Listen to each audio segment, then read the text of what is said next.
രണ്ടാമതായി ഇടവയെക്കുറിച്ചുള്ള ഓർമ്മപ്പെടുത്താൻ ജോയിസ് കോട്ടക്കാടിനെ കുറിച്ച് നിങ്ങളുടെ ഇടവക്കാരനായിരുന്നു നിങ്ങൾ പക്ഷേ വലിയ പരിചയമല്ല, അതിന് വലിയ ഗൗരവം കൊടുക്കാറില്ല. മലങ്കര സഭയിൽ ഈ ടെലികമ്മ്യൂണിക്കേഷൻ വിഭാഗത്തിൽ നമ്മുടെ പാട്ടുകളും പ്രാർത്ഥനകളും പ്രസംഗങ്ങളും ഒക്കെ നിമിഷങ്ങൾക്കുള്ളിൽ വിദേശങ്ങളിലുള്ള നമ്മുടെ സഭാകളിൽ എത്തിക്കുന്നതിന് അതിൻ്റെ സാധ്യത ആദ്യം മനസ്സിലാക്കിയ ഒരു ആളാണ്. അദ്ദേഹത്തിൻ്റെ പേര് തന്നെ കോട്ടക്കാടുമായിട്ട് ബന്ധപ്പെട്ട് നിൽക്കുന്നു എന്നുള്ളത് ഈ ഇടവകയ്ക്ക് ഒരു അനുഗ്രഹമാണ്.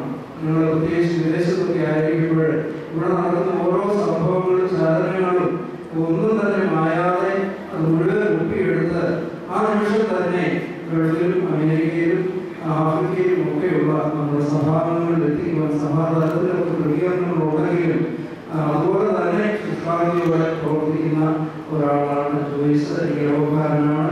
പ്രത്യേകമായ അഭിനന്ദനം അറിയിക്കുന്നു. സഭയ്ക്ക് ചെയ്യുന്ന ഈ സേവനം വലിയൊരു അനുഗ്രഹമാണ്. കുറേ കഴിയുമ്പോഴാണ് അതിൻ്റെ മഹത്വത്തെക്കുറിച്ച് മനസ്സിലാക്കാനായിട്ട് സാധിക്കുന്നത്. വിശുദ്ധ ഗ്രിഗോറിയോസിന്റെ കൂടെ കടന്ന അനേകം ചിത്രങ്ങളും അതുപോലെ തന്നെ അനവധി നിമിഷങ്ങളും ഒക്കെ അദ്ദേഹത്തിൻ്റെ ശേഖരത്തിലുണ്ട്, പുസ്തകങ്ങൾ എഴുതുന്നുണ്ട്. ഈ കാര്യത്തിലൊക്കെ ഇതിൽ അനുഗ്രഹിക്കട്ടെ പ്രാർത്ഥിക്കുന്നു.